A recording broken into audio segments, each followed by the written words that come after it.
take a look at the results of the Treasury Bill auction that took place on the 6th, just yesterday. And what's making the news is that 364-day bill and the stop rate. So we had 20.7 billion naira on offer for the 91-day, 5.4 billion for the 182. And 487 billion naira offered for the 364-day bill. As far as the subscription is concerned, so we're undersubscribed for the 91-day, 15.9 billion. Then we have same situation for the 182, 4.9. But you can see the oversubscription for the 364, 649 billion. As far as the stop rates are concerned, 17% for the 91-day. No, actually, no, that's the prior stop rate. So the current rate's 18%.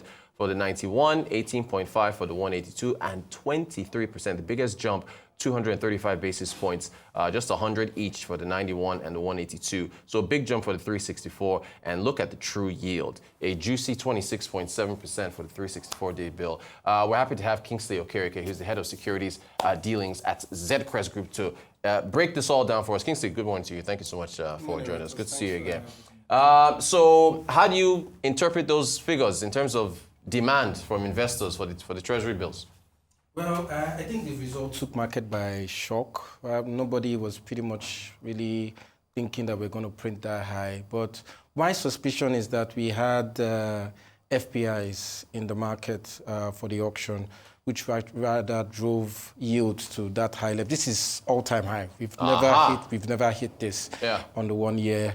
Even this year, that we've seen a lot of record-breaking auction prints. So I suspect largely that because we also saw them in the last OMO issuance, which was just a few days back, where we 1.4 trillion was actually sold in that auction. For this, you would see that they oversold on the 1 year. Subscription was 649, but what they sold was 608 billion rather. So that's about 121 billion oversubscription on just the 1 year. But if you look at it as a whole, they sold in excess of 112 billion. So I suspect it's the hand of foreign portfolio investors pretty much demanding more yields. Now, we have the inflation, which ticked up in the last print after deceleration in the prior two. Monetary policy has continued to be hawkish on the upswing. So you look at, I don't know what other factors you want to throw in there, but using that as a backdrop, do you expect yields to keep climbing? Well, yields will likely remain elevated. Climbing will just depend on the state of liquidity in the market. If CBN remains really hawkish in taking out liquidity, then you continue to see rates pretty much at those levels. We saw a bit of respite a couple of trading sessions back before we had this OMO issuance that took out 1.4 trillion. So that happened. But going forward, I believe that the next inflation print will be pretty much instructive as to how monetary policy direction would happen, especially given the MPC meeting that will happen on the 26th of this. Exactly. So thanks for that. Now, are TBills a must for a diversified portfolio in Nigeria? Obviously. Yeah? One word answer. Obviously, because you need that yield pickup, right? Yeah. And you need to, for a portfolio manager, you need to balance, have that sort of balance between short-term gains and long-term returns. So I would always advocate for a healthy exposure to Treasury bills, also a good exposure to bonds, because bonds are also at record levels. The last auction print for the 31-year maturity was at 21.74.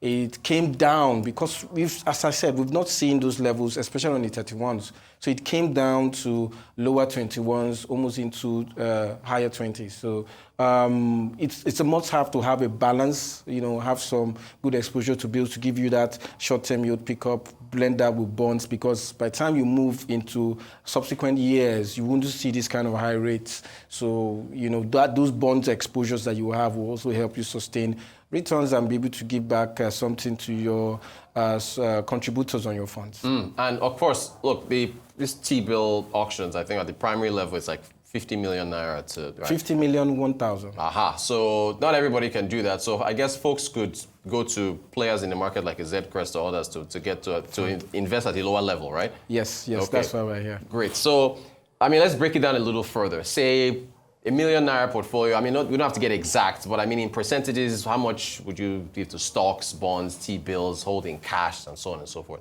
Okay, holding cash will be very little, 5%. Yeah. But I would allocate a good number to Treasury bills. Yeah. Say 35% Treasury bills, then give it 20% bonds. Also put a little bit in other money market instruments, right? Like commercial papers. Commercial papers, like high quality commercial papers that can give you good yield pickup because they are not as tradable as you have other instruments. Then also put some monies into fixed deposit because for the investors that had monies in fixed deposit, this would have just been a right opportunity. You know what? I moved money from those fixed deposit placements and pushed it to Treasury bills to give me that, yield pickup, right, and all that. So, just leave something in liquid instruments, then give a good allocation to stocks. Stocks will still do well, okay. But just that the economic environment will still be a bit challenging given all the macro factors. Also, with the Trump win, it will not be a smooth sailing. This Trump 2.0 won't be a smooth ride down, right? So I was definitely going to get to that. Look, you mentioned, you said the first thing you said was, cash, about 5%. If we want to, all this talk about trying to entice Nigerians to hold the Naira, more, doesn't it come down to, giving better interest rates on savings accounts or fixed deposits? You get better interest rates on fixed deposit, but why would you want to leave your money and expect in a savings account? So that's what I'm saying. Isn't it on the monetary side? Shouldn't there be an effort to raise rates on savings account to entice people? Because most people want to.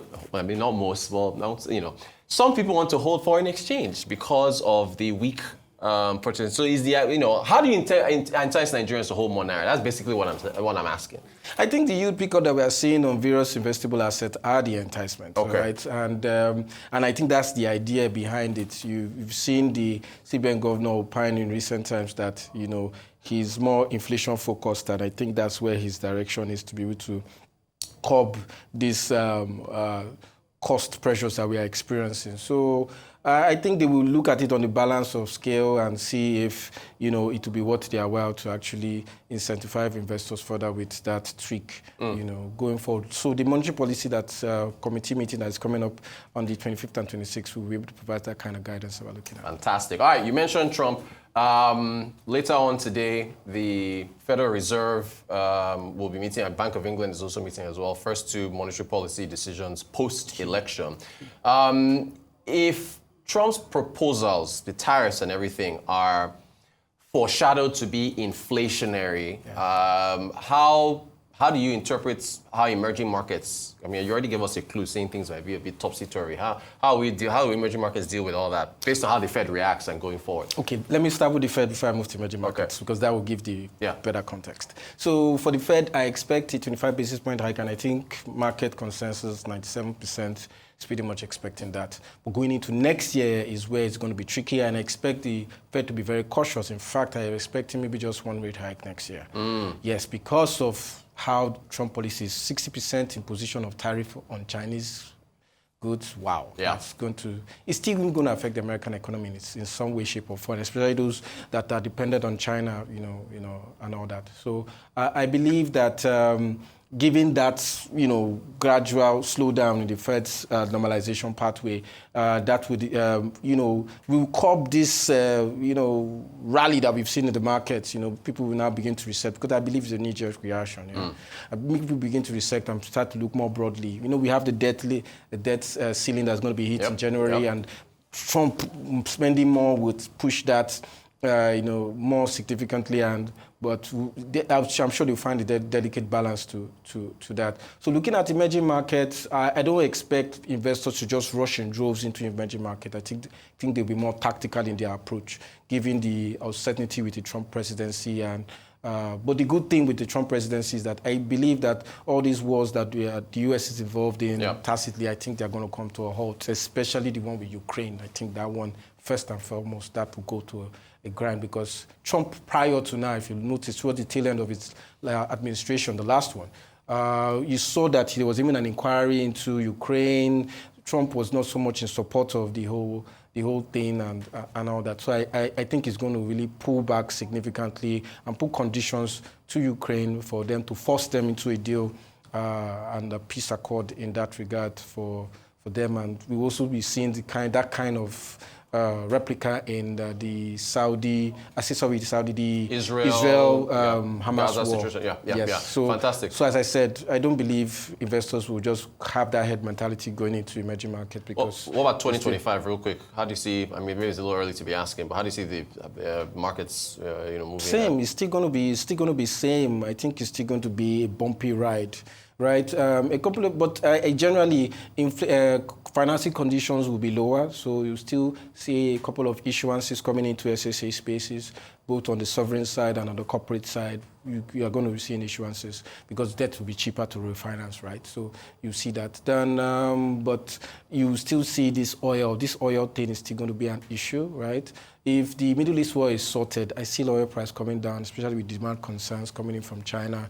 You just opine that you started seeing increased supply from non-OPEC plus members. That is also a key factor. So that's the balance between demand and supply is going to be a key risk factor to a lot of SSA countries that are dependent on oil, like Nigeria, like Angola, and the likes. So, fantastic. Yes. Kingsley Okereke, head of Securities Dealing at Zedcrest. Always a treat to have you here to break these things down for us. Thank you so much for joining us.